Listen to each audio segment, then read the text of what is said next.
এই দলটা মাত্র কয়েকদিন নিজেদের স্কোর বাড়িয়ে 126 জন নিজেদের মধ্যে হত্যা করেছে।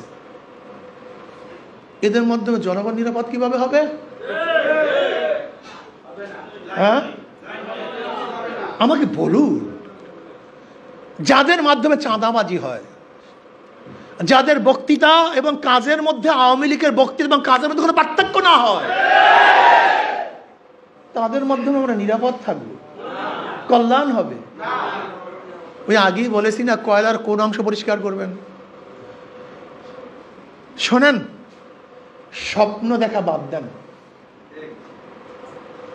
আপনি কি জানেন বর্তমানে কি পরিমাণে নতুন ভোটার হয়েছে?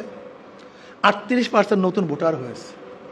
4 কোটির উপরে শুধু নতুন ভোটার, যারা ভোট দিতেই পারেনি, ভোট দিতেই পারেনি।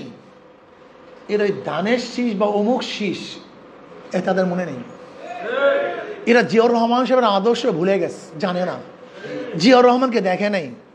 এখন জিয়াউর রহমানের আদর্শ সম্পর্কে আলোচনা করলেই তারা বলবো জিয়াউর রহমান আদর্শ মানে ওই ঘাট দখল করা, জিয়াউর রহমান আদর্শ মানে চাঁদাবাজি করা, জিয়াউর রহমান আদর্শ মানে নিজের খুন করা, জিয়াউর রহমান আদর্শ মানে কার উপরে হত্যা করা। এটা মনে কিছু নিয়েন না, এটা বলবে স্বাভাবিক। যারা কোনোদিন, যাদের বয়স 20-30 বছর, তারা তো কোনোদিন কোনো জায়গায় ভোটই দিতে পারে নাই। তারা জন্ম হয়েছে এই তারিখে, ভোটার হয়েছে 16 বছর পরে। তাদের অবস্থা রাখে আমাকে বললাম তো, ইসলামী আন্দোলন বাংলাদেশ কি চায়?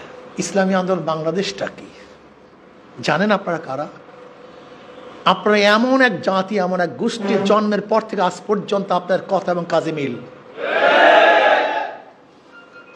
আপনারা এমন একটা গোষ্ঠী, আমার সাথে বহুত বড় বড় একেবারে বাংলাদেশের সর্বোচ্চ পর্যায়ের বৈঠকে বলেছিলাম, দেখেন আমাদের ইসলামী আন্দোলন গোপন টোপন বলতে কিছু নেই। আমরা এই গোপনে যে কথা বলি, ওই মাঠের মধ্যে একই কথা বলি। গোপনে যার সাথে সম্পর্ক, মাঠের মধ্যে একই সম্পর্ক। আমাদের ভিতর আর বাহিরের মধ্যে কোনো পার্থক্য নেই। আপনি এখনো বলতে পারেন আমাদের কোনো গোপন জিনিস নেই। ওই এখানে যে কথা বলতেছি মাঠে স্পষ্ট ওই একই কথা বলি, এই গোপন টোপনের মধ্যে আমরা নেই। ইসলামী আন্দোলন বাংলাদেশ, আপনারা কারা? আপনারা আজ পর্যন্ত ওয়াদা খেলাপ করেননি। আপনারা কারা? বিশ্বাসঘাতকতা করেননি। আপনারা কারা? যারা নীতিভ্রষ্ট হন নেই, আদর্শভ্রষ্ট হন নেই।